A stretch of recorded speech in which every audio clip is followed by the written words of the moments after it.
সুযোগ করে দিয়েছেন এবং আজকের ইফতার পূর্ববর্তী রমাদান অ্যান্ড কোরআন রিফ্লেকশন প্রোগ্রামে উপস্থিত হওয়ার সুযোগ করে দিয়েছেন। আমরা সবাই পড়ছি কালিমাতুশ শুকর, আলহামদুলিল্লাহ।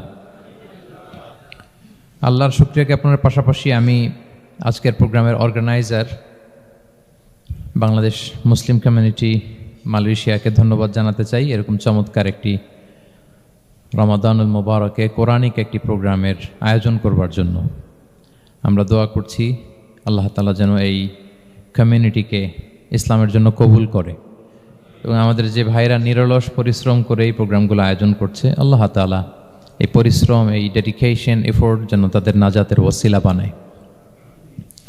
সম্মানিত শুধু আমরা সবাই জানি এই মাসটির এত বরকতের কারণ হচ্ছে এটি কোরআন নাজিলের মাস।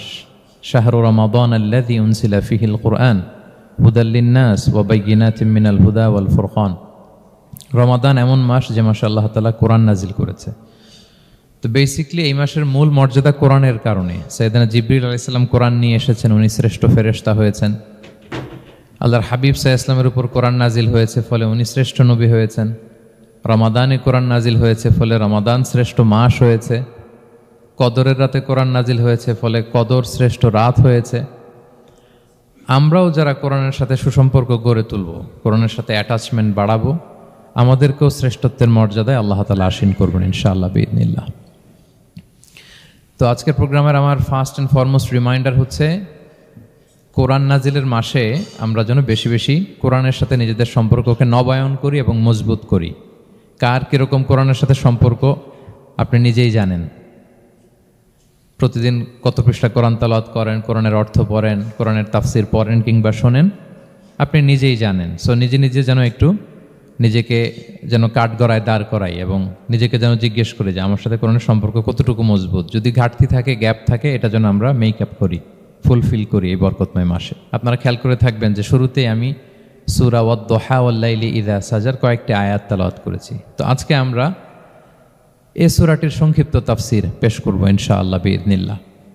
যে মজলিসে কোরআনের তাফসির হয়, আল্লাহর কালামের ব্যাখ্যা উপস্থাপন করা হয়, প্রেজেন্টেশন করা হয়, এর চেয়ে শ্রেষ্ঠ মজলিস কি পৃথিবীতে আর হতে পারে? আমরা পৃথিবীর সবচাইতে শ্রেষ্ঠতম একটি মজলিসে এখন বসে আছি। প্রিয় ভাই এবং বোনেরা, আমরা সূরা দোহার তাফসির শুনবো। এই সূরাটা মুখস্থ আছে না অনেকের?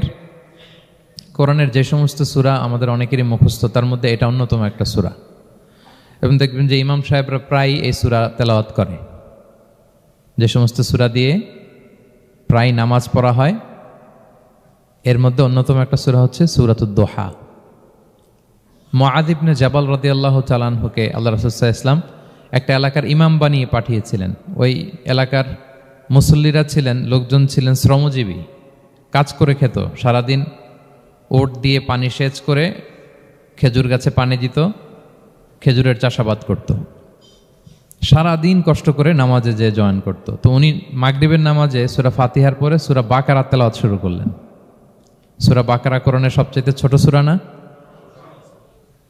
286টা আয়াত, মানে সবচেয়ে বড় সূরা।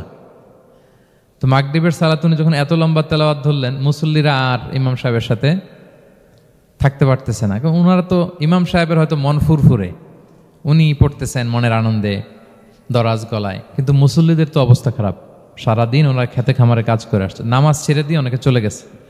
একা একা নামাজ পড়ে যে আল্লাহ রাসূল সাল্লাল্লাহু আলাইহি ওয়াসাল্লামের কাছে যে বিচার দিল যে ইয়া রাসূলুল্লাহ, দেখেন এমন একজন ইমাম আপনি অ্যাসাইন করেছেন আমাদের এলাকায়, মাগরিবের নামাজে উনি সূরা বাকারা পড়ে আর আমরা হচ্ছে শ্রমজীবী। রাসূল সাল্লাল্লাহু আলাইহি ওয়াসাল্লাম খুব রেগে গেলেন। মুআয ইবনে জাবালকে ডেকে বললেন, হে মুআয, আফাত্তানুন আন, তুমি কি সমাজে ফিতনা ছড়াচ্ছ? তুমি জানো না এরা কারা?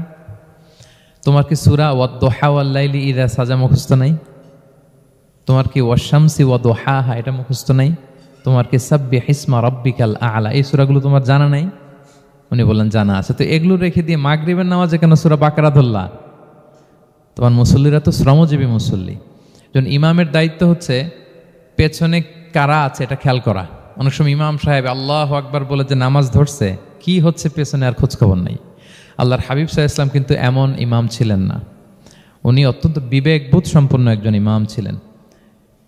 একবার পেছনে এক বাচ্চার কান্না শুনে উনি নামাজ ছোট করে দিয়েছেন। সবাই বললেন, ইয়া রাসূলুল্লাহ, এত ছোট নামাজ তো কখনো পড়তে দেখি না।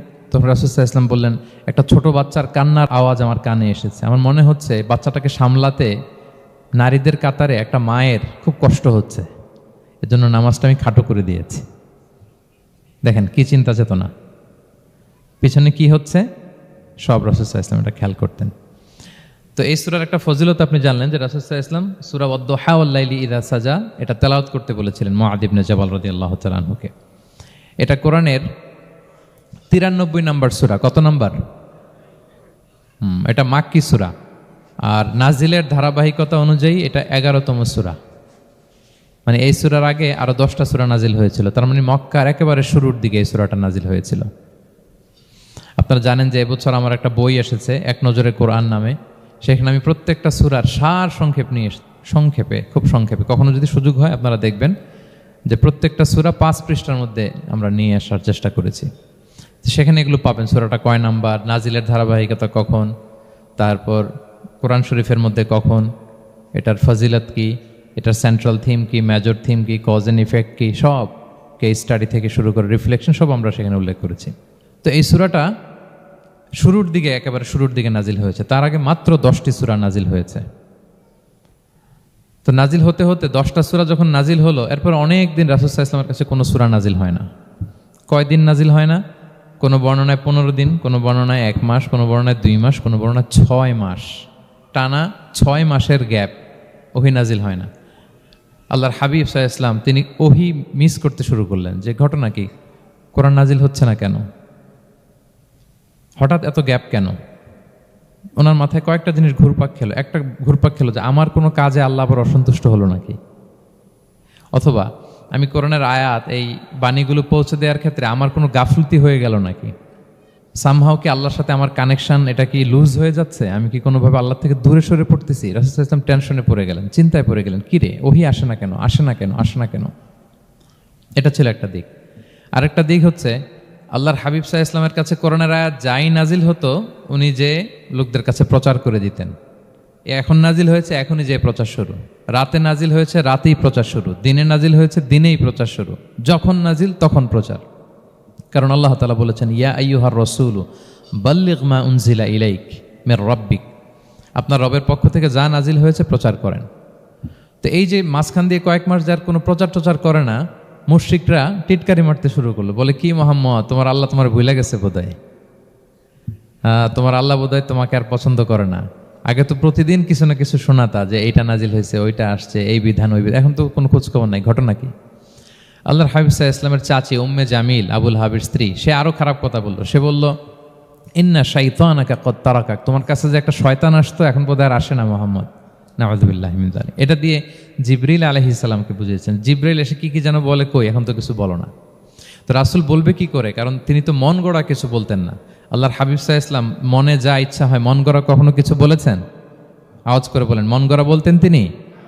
ওয়ামা ইয়ানতিকু আনিল হাওয়া ইন হুয়া ইল্লা ওয়াহয়ু ইউহা, আল্লাহর ওহী আসলে সেটা শোনাতেন। তো ওহীও আসে না, উনি শোনাতেও পারে না, ওহীও নাই, উনি শোনাতেও পারেন। এই যে একটা কষ্টকর মুহূর্ত রাসূল সাল্লাল্লাহু আলাইহি ওয়াসাল্লামের, কিরে মাসের পর মাস চলে গেল ওহী আসতেছে না কেন, আমার কি কোনো ভুল হচ্ছে নাকি, আল্লাহকে আমাকে অপছন্দ করলেন? রাসূল সাল্লাল্লাহু আলাইহি ওয়াসাল্লাম যখন এরকম দুশ্চিন্তিত, পেরেশান, অ্যাংজাইটিতে পড়ে গেলেন, ভারাক্রান্ত, ঠিক তখন রাসূল সাল্লাল্লাহু আলাইহি ওয়াসাল্লামকে সান্ত্বনা দেওয়ার জন্য এই সূরাটা আল্লাহ নাজিল করেছেন। সান্ত্বনা দেওয়ার জন্য এই সূরাটা বেশ আশা জাগানিয়া সূরা, মোটিভেশনাল সূরা, ইন্সপিরেশনাল সূরা। আপনার মন খারাপ হলে আপনি এই সূরাটা পড়বেন, এই সূরাটা, এবং এটার পরে আরেকটা সূরা আছে সূরাতু আলাম নাশরাহ, আপনার মন ভালো হয়ে যাবে। এটাকে দি অ্যান্টি ডিপ্রেসেন্ট সূরা বলে, মানে ডিপ্রেশন কাটায় ফেলে। আমাদের এরকম অনেক সময় হয় না যে হতাশ, দেয়ালে পিঠ ঠেকে গেছে, কোনো বের হওয়ার রাস্তা নাই, কই যাব, কোথাও সফলতা নাই, সবাই আমাকে ভুল বুঝতেছে, এরকম মাঝে মাঝে হয় না? আমাদের সবার লাইফে আপস অ্যান্ড ডাউনস আছে। আপনি যখন ভারাক্রান্ত হবেন, কষ্টে থাকবেন, এই সূরাটা পড়বেন, দেখবেন যে আপনার ডিপ্রেশন দূর হয়ে গেছে। তো আল্লাহর হাবিব সাল্লাল্লাহু আলাইহি ওয়াসাল্লাম যখন এরকম ভারাক্রান্ত ছিলেন, চিন্তিত ছিলেন, তখন আল্লাহর হাবিব সাল্লাল্লাহু আলাইহি ওয়াসাল্লামকে চিন্তামুক্ত করবার জন্য আল্লাহ তাআলা এই চমৎকার সূরাটি নাজিল করেছেন।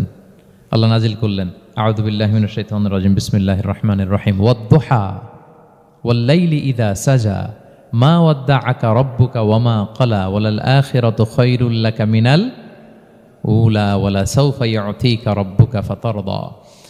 আল্লাহ তাআলা বললেন ওয়াদ-দুহা, আলোর শপথ। আমি একবার সরল বঙ্গানুবাদ করি, তারপরে আমি তাফসিরে ঢুকছি। ওয়াদ্দোহা, আলোর শপথ। ওয়াল্লাইলি ইদা সাজা, রাতের শপথ, যখন রাত নিঝুম নিস্তব্ধ হয়। মা ওয়াদ্দা আকা রব্বুকা ওয়া মা ক্বালা, নবী হে, আপনার রব আপনার উপর অসন্তুষ্টও হয় নাই, আপনাকে ছেড়েও যায় নাই, আপনার রব আপনার সাথেই আছে। আলহামদুলিল্লাহ। ফিল করবেন যে আল্লাহ আমার সাথে আছে। সবসময় এটা ফিল করতে হবে যে আল্লাহ তাআলা আমার সাথে আছেন, তিনি আমাকে ভুলে যান নাই, ছেড়ে যান নাই। আরে তার রহমত ছাড়া তো একটা শ্বাস নেওয়া তো আমার সম্ভব না, ঠিক কিনা বলেন? আল্লাহর রহমত ছাড়া একটি সেকেন্ড এই পৃথিবীতে সার্ভাইভ করা কি আমাদের পক্ষে সম্ভব না। ওয়ালাল আখিরাতু খায়রুল লাকা মিনাল উলা, নবী হে, আপনার পরবর্তী সময় পূর্ববর্তী সময়ের চেয়ে অনেক ভালো হবে ইনশাআল্লাহ। মানে good days are coming in your life, ভালো সময় আসতেছে। ওয়ালা সাউফা ইউতিকা রাব্বুকা ফাতারদা, আর আপনার রব আপনাকে এত দিবেন আপনি খুশি হয়ে যাবেন। আপনার রব আপনাকে এত দিবেন আপনি নিয়ে কুলাতে পারবেন না। আলাম ইয়াজিদিকা ইয়াতীমান ফাআওয়া, নবী আপনি কি ইয়াতীম ছিলেন না? তিনি কি আপনাকে আশ্রয় দেননি? ওয়া ওয়াজাদাকা দাল্লান ফাহাদা, আপনি পথ খুঁজতেছিলেন, আল্লাহ আপনাকে পথ দেখিয়েছেন। ওয়া ওয়াজাদাকা আইলান ফাআগনা, আপনি নিঃস্ব রিক্ত হস্ত ছিলেন, আল্লাহ তাআলা আপনাকে ধনী বানিয়েছেন। ফাআম্মাল ইয়াতীমা ফালা তাকহার, খবরদার এতিমের সাথে কখনো কঠোর হবেন না। ওয়া আম্মা সাইলা ফালা তানহার, ফরিয়াদি যে সুয়াল করে হাত পাতে তাকে ধমক দিয়ে তাড়িয়ে দিবেন না। ওয়া আম্মা বিনি'মাতি রাব্বিকা ফাহাদ্দিস, আর আপনার রবের যে নেয়ামত আপনার প্রতি, এটার বর্ণনা করুন।